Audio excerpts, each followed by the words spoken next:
The soft hum of the air conditioning in my office was a stark contrast to the storm of thoughts swirling in my mind. I'm Anna, a 28-year-old lawyer. My life now is a far cry from the turmoil of my childhood, a past I kept locked away, even from those closest to me. The serenity of my office was shattered by the ringing of my phone. The display showed an unknown number, yet something about it felt ominously familiar. With a hesitant hand, I answered. Anna speaking, I said, my voice a blend of professionalism and caution. Anna, it's your father, came the voice, laced with a nervousness that did nothing to calm my rising apprehension. A chill ran through me. It had been over a decade since I last heard that voice, a voice that once meant safety and love but had become a symbol of betrayal and pain. Why are you calling me? I asked, my words sharp, cutting through the silence that followed his introduction. I'm in trouble, Anna. Financially. I need your help, he said, his voice cracking slightly. His plea, however sincere it might have been, ignited a fire of resentment within me. My help? Now you need me after all these years? I retorted, disbelief and anger intermingling in my tone. Yes, I wouldn't ask if it weren't serious. I'm really in a bind, he continued, desperation creeping into his voice. You stopped being my father a long time ago. You can't just call me now and expect me to help, I responded, my voice cold and unwavering. There was a pause on the line, a heavy silence that felt like an unbridgeable chasm. Anna, please. I'm still your dad, he said, a feeble attempt at rekindling a bond long extinguished. The word dad felt foreign, almost jarring. A dad? You forfeited that title when you chose her over me, I said, the years of suppressed anger and hurt finding their way into my words. You're my daughter. I thought. You thought wrong, I interrupted, cutting him off mid-sentence. You made your choice years ago, and now I've made mine. His voice was a mix of pleading and despair. Anna, I am sorry. I just need this one favor. The word sorry echoed in my office, a hollow and meaningless sound. Sorry doesn't change the past. I can't help you, I stated firmly and hung up. My childhood, before the age of 10, was filled with love and laughter, a testament to the wonderful life my parents and I shared in our small rented house. My mother, a beacon of joy and kindness, filled our days with warmth and our nights with stories and dreams. My father, once a playful and caring man, would spend evenings playing games with me or teaching me little things about the world. Our home was a cocoon of happiness, where every day was an adventure and every night a sweet dream. But our blissful life came to an abrupt halt with my mother's untimely death. The house that once echoed with laughter and love turned into a silent mausoleum of memories. I remember walking through the rooms, each corner a stark reminder of her absence. The loss was unbearable, not just for me but for my father too, who had lost the love of his life. However, the depth of his grief seemed to diminish quickly, much to my confusion and dismay. Within just a few months, he brought home Marissa, a woman who was to take a significant role in our lives. I recall the day he introduced her, a day that marked the end of my cherished childhood. Anna, this is Marissa. She's going to be staying with us, my father announced one evening, his voice devoid of the warmth I was so accustomed to. I looked up at her, searching for a hint of motherly warmth or friendliness, but found none. Her presence was imposing, her gaze cold and calculating. From the very first moment, I sensed a change in the air, a shift that filled me with an unexplainable sense of dread. Hello, Anna, Marissa said, her voice smooth yet devoid of genuine emotion. Her smile, rather than comforting, seemed to hide something sinister beneath its surface. In the days that followed, the house felt different, as if the walls themselves were recoiling from her presence. The cheerful memories of the past seemed to fade, replaced by a lingering unease that settled in every corner. I remember looking at Marissa, trying to find something redeeming or kind about her, but her every look, every gesture, seemed to be laced with an unspoken animosity. It was clear that she wasn't here to fill the void my mother had left, but to weave a new narrative, one in which I was an unwelcome part. As I watched her move around our home, a home that once felt safe and happy, I couldn't help but feel that her arrival was the beginning of something ominous. The way she looked at me, with eyes that seemed to hide more than they revealed, did not bode well for the future. The days following Marissa's arrival were like walking through a nightmare that I couldn't wake up from. The house, once filled with my mother's laughter and love, now felt cold and unwelcoming. Marissa's presence cast a shadow over everything, turning even the simplest daily routines into a series of struggles. One morning, as I sat down for breakfast, I noticed my food tasted unusually salty. "Marissa, did you put too much salt in this?" I asked, my voice hesitant. "Oh, did I? It must have been a mistake." "Just eat it, Anna. Don't be so picky," she replied, her tone dismissive, almost mocking. The incidents grew more frequent and spiteful. I remember finding my clothes ruined after laundry. "Marissa, my clothes are all faded." "What happened?" I asked one day, holding up my once favorite dress, now discolored and unwearable. She glanced at it and shrugged nonchalantly. "Maybe the washing machine is acting up. Or perhaps it's time you stop wearing such childish clothes." I felt a surge of frustration but knew arguing would only make things worse. Feeling helpless, I turned to my father, hoping he would see through her facade. "Dad, Marissa is ruining my things. She's always mean to me," I said one evening, my voice trembling with a mix of anger and sadness. My father's reaction was far from what I had hoped for. "Anna, you're imagining things. Marissa is doing her best to fit into our family. Stop causing trouble," he said sternly, his words cutting deep. "But Dad, it's the truth." I protested, but he wouldn't listen. "That's enough, Anna. I don't want to hear any more of your accusations," he replied, his voice rising in anger. Each day was a battle, trying to navigate around Marissa's hostility and my father's indifference. The home that once felt like a sanctuary now felt like a prison. I started spending more time in my room, trying to escape the constant tension that hung in the air. Living in that house of horrors, I felt alone and misunderstood. The safety and happiness that once filled those walls were replaced by fear and anxiety. Every day, I longed for the past, for the times when my mother's smile was enough to light up the entire room, a stark contrast to the darkness that now lingered in every corner. Living with Marissa became a daily ordeal of evasion and endurance. Her hostility towards me escalated from verbal jabs to physical abuse. It started subtly, a pinch on my arm or a twist on my stomach, always in places easily concealed under my clothes. The pain was sharp, a cruel reminder of my helplessness in her presence. I developed strategies to avoid her, constantly alert to her whereabouts in the house.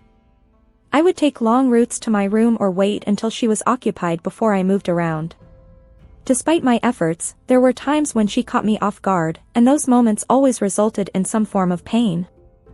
One day, while I was quietly reading in the living room, Marissa walked in and, for no apparent reason, pinched my arm hard, her nails digging into my skin. I winced in pain but bit back any cry of protest. She looked at me with a cold, triumphant smirk before walking away. During one of Grandma's rare visits, she noticed my cautious movements and the way I flinched when Marissa's voice echoed through the house. "Anna, is everything all right at home?" Grandma asked, her voice filled with concern. I looked at her, my heart aching to tell her the truth, but fear and the desire to protect her from worry held me back. "Yes, Grandma, everything's fine. Just a lot of schoolwork," I lied, offering her a forced smile. She seemed unsure but didn't press further. I felt a twinge of guilt for deceiving her, but I couldn't bear the thought of causing her any distress. That evening, as Grandma left, I saw Marissa watching from the window, her expression one of satisfaction. It was as if she relished the fact that she had control over me, that she could hurt me and get away with it. Her triumphant look was a clear message that she was the one in power, and I was just a helpless player in her twisted game. I retreated to my room, feeling trapped in a cycle of abuse and silence. The physical pain from Marissa's pinches and twists was bearable compared to the emotional turmoil I felt. School was my sanctuary, a place where I could briefly escape the misery of my home life. But even there, the shadows of my struggles at home began to seep through. My teacher, Mrs. Thompson, a kind-hearted woman who always encouraged her students, started to notice changes in me. One day, as I was handing in my homework, she gently grabbed my wrist, her eyes drawn to the bruises on my arm. "Anna, what happened here?" "These look like bruises," she said, her voice laced with concern. I quickly pulled my arm back, covering the bruises with my sleeve. "It's nothing, Mrs. Thompson. I fell while playing," I lied, avoiding her gaze. Mrs. Thompson didn't look convinced. "Anna, if there is something wrong, or if someone is hurting you, you can tell me. It's important to speak out," she urged, her eyes searching mine for the truth. I wanted to confide in her, to tell her everything about Marissa and how I lived in constant fear, but the words wouldn't come. Instead, I forced a smile. "Really, Mrs. Thompson, I'm fine. It was just a silly accident." She gave me a long, thoughtful look, then nodded slowly. "All right, Anna. But remember, my door is always open. You're not alone," she said, giving me a reassuring smile. I nodded, feeling a lump form in my throat. Her kindness made it all the more difficult to maintain the facade that everything was all right. As I walked home that day, Mrs. Thompson's words echoed in my mind. I felt a mix of gratitude for her concern and a deep sense of loneliness from carrying my burdens alone. The thought of revealing the truth about my life at home was terrifying. I feared the consequences, what Marissa might do if she found out I had told someone. That night at dinner, I was quiet, lost in thought about Mrs. Thompson's offer to help. Marissa noticed my silence. "Why so quiet tonight, Anna? Cat got your tongue?" she asked in a mocking tone. I just shook my head and continued eating, trying to make myself as small and unnoticeable as possible.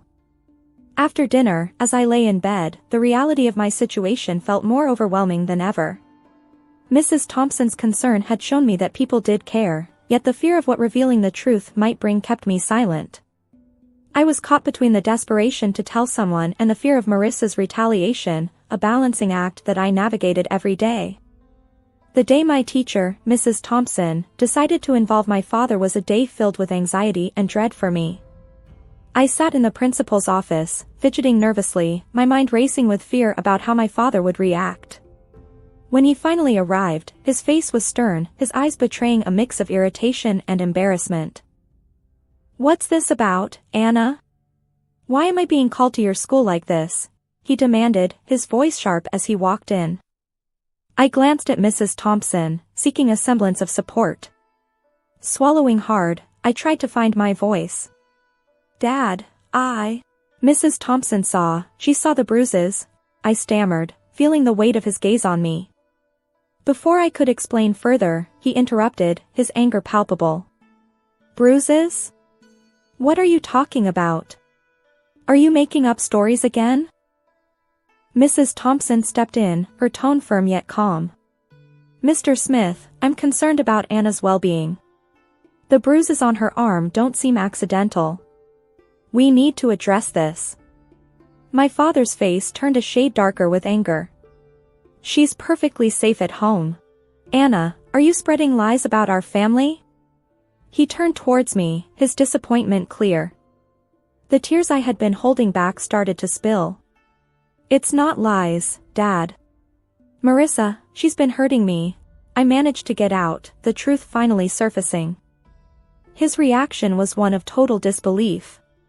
"Marissa? That's ridiculous. She's been nothing but kind to you. I won't have you slandering her with these accusations." "But Dad, it's the truth," I cried out, desperate for him to believe me. He stood up abruptly, his patience wearing thin. "Enough of this. Tell Mrs. Thompson you made it all up." I obediently turned to the teacher and repeated his words. She nodded back and didn't say anything. Upon reaching home, without another word, he locked me in my room. Through the door, I could hear Marissa's voice, dripping with false concern. "I told you she's just seeking attention," she said. I sat on my bed, feeling a profound sense of isolation and despair. The one person I thought I could always count on had turned his back on me. The walls of my room, which had once felt like my personal haven, now felt like the walls of a prison. I lay there, thinking about everything that had happened. The pain of the physical abuse was nothing compared to the emotional torment of being disbelieved and punished by my own father. It was a harsh realization that the person who was supposed to protect and love me unconditionally was now the source of my deepest pain. The days following my confinement in my room were some of the darkest I had ever experienced. Trapped and feeling utterly alone, I realized that my only hope lay in my grandmother, my father's mother. She was a kind and loving woman who had always shown me affection, but I had never dared to burden her with my troubles at home. One evening, when I was sure Marissa and my father were occupied, I mustered the courage to call my grandmother. My hands were shaking as I dialed her number.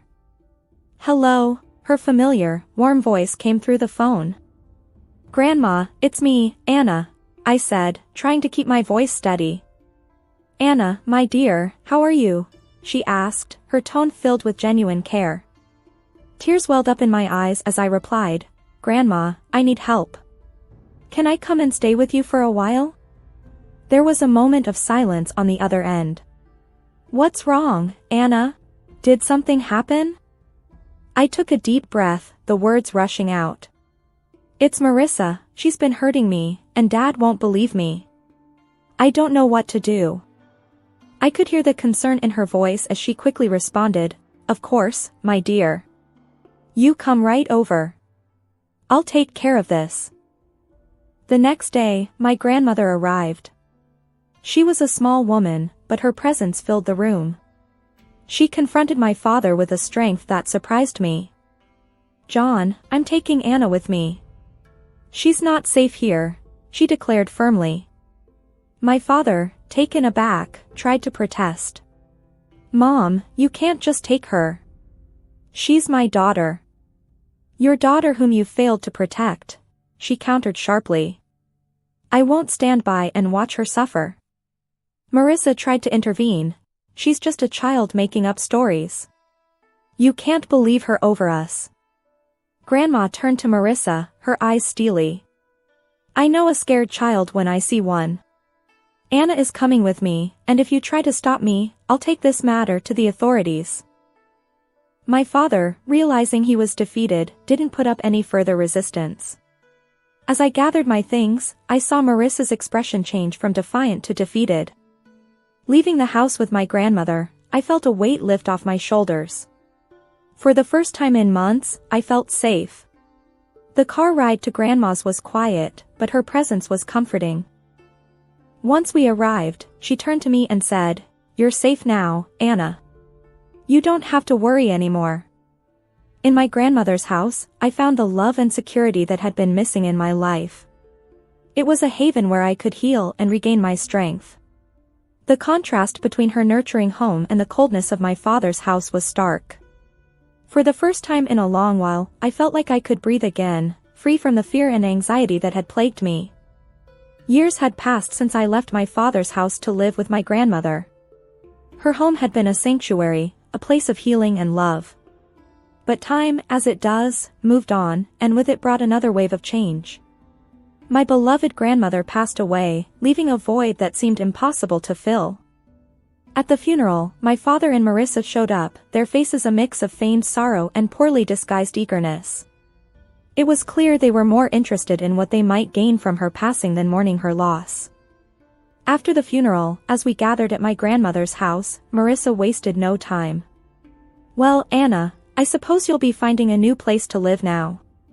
This house and everything in it belongs to your father now," she said, her voice tinged with a barely concealed glee. My father nodded in agreement, his eyes scanning the room as if already planning what to do with the house. I couldn't help but smile, a reaction that seemed to confuse them. "Actually, that's where you're wrong," I said, the confidence in my voice taking them by surprise. "What do you mean?" my father asked, his expression shifting to one of confusion. I took a deep breath, savoring the moment. "Grandma left a will. She bequeathed the house and a substantial amount of money to me," I explained, watching as their expressions changed from confusion to shock. But you're just a child. I'm your father. I should be in charge of any inheritance you receive, my father stammered, his sense of entitlement clear. Marissa chimed in, her voice shrill. Yes, until you come of age, your father will manage your property. Good prospects. Their reactions were almost amusing. You don't give a damn about me so much that you didn't even wish me a happy birthday. I turned 18 a month ago. I'm legally an adult now. I make my own decisions, I stated firmly, relishing the look of realization dawning on their faces. My father's expression turned from shock to anger, then to a sort of desperate pleading. Anna, you can't do this. We're your family. I looked at them, memories of my childhood flooding back. You stopped being my family a long time ago, I said, my voice steady. Marissa stepped forward, her tone now begging, at least let us stay in the house. We have nowhere else to go. We have not extended the lease of our house. I shook my head. This is my house now. You'll need to find somewhere else. As they left, the weight of years of pain and neglect seemed to lift off my shoulders. I stood in the house that was now mine, a house filled with memories of my grandmother's love, and felt a sense of closure. The echoes of the past my father's call stirred remained. I sat there, phone in hand, feeling a tumult of emotions. Anger, betrayal, and a sense of injustice. But amid all that, there was also a sense of strength, a reminder of the resilience that had carried me through the darkest of times.